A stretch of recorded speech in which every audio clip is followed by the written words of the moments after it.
Beda nasib. Anies disebut bisa gagal nyapres karena PKS kalau Ganjar tetap maju meski tak bersama PDIP.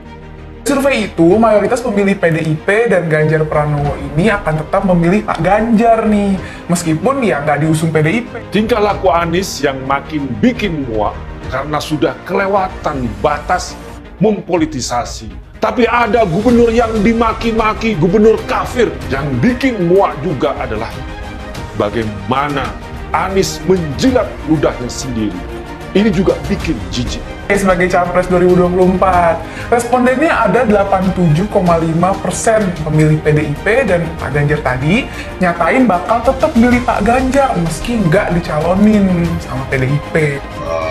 Partai politik yang sudah mengumumkan bakal calon presidennya. Tapi kini Anies justru sangat hobi dan semangat memamerkan foto-foto Jakarta yang tentu saja sudah diedit, dipercantik, yang dia klaim dibangun.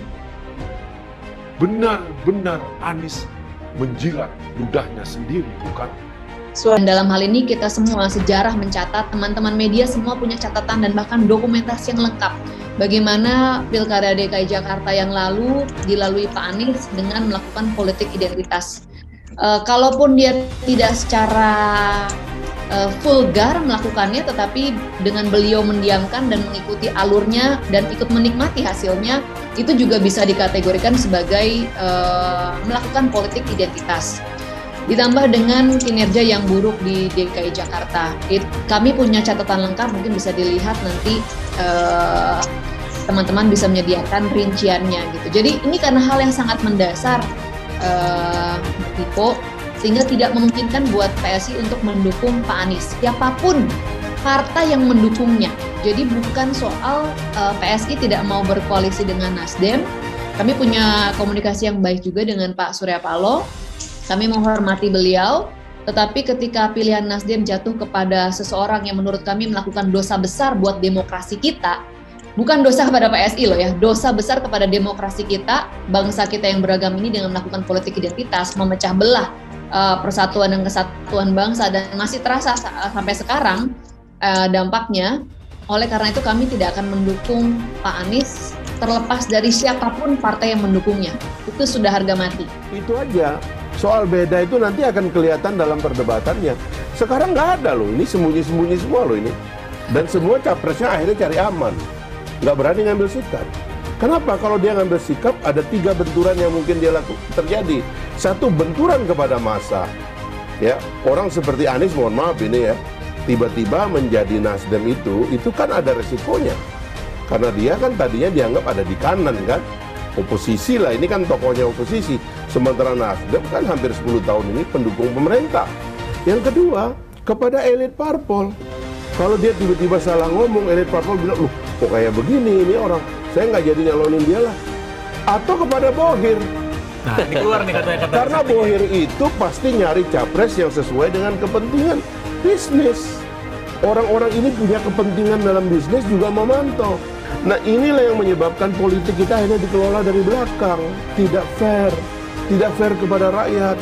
Efek pendidikan kepada rakyatnya tidak dimunculkan. Rakyat bingung nanti tiba-tiba 3 bulan, 2 bulan kelompen capir.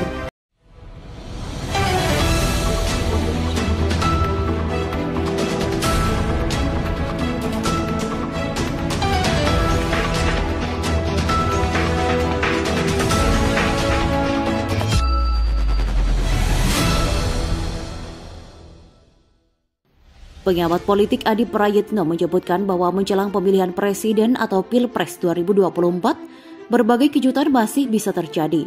Meskipun belakangan 3 nama seperti Anies Baswedan, Prabowo Subianto hingga Ganjar Pranowo santer disebut-sebut bakal berlaga di 2024 mendatang. Namun rivalitas bisa berubah. Pasalnya menurut Adi, Anies bisa saja tak jadi maju di Pilpres. Hal ini terkait dengan kemungkinan Partai Keadilan Sejahtera atau PKS tak jadi bergabung dengan Koalisi Perubahan bersama Nasdem dan Gerindra untuk mengusung Anies. Belakangan PKS sudah muncul akan kembali ta'aruf dengan Gerindra 2024. Mereka rujuk tidak pisah dan PKS cukup terbuka dengan Prabowo dan Gerindra, kata Adi dalam perbincangannya di Total Politik. Kalau PKS lepas dari koalisi perubahan, maka sangat mungkin Pak Anies tidak bisa maju untuk Pilpres, imbuhnya.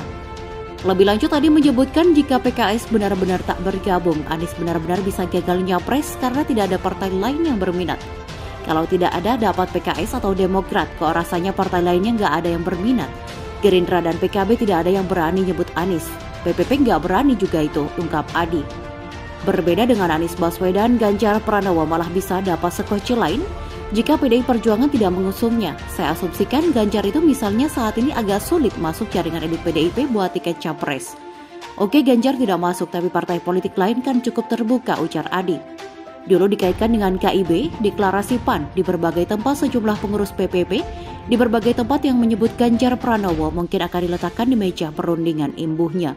Menurut Adi, KIB yang belum secara tegas menyatakan dukungan pada Ganjar hanyalah bentuk ketidakenakan pada Airlangga Hartarto.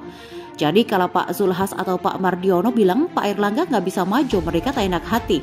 Jadi pengurus wilayah yang ngomong bahwa jagoan KIB yang paling mungkin diusung adalah Ganjar.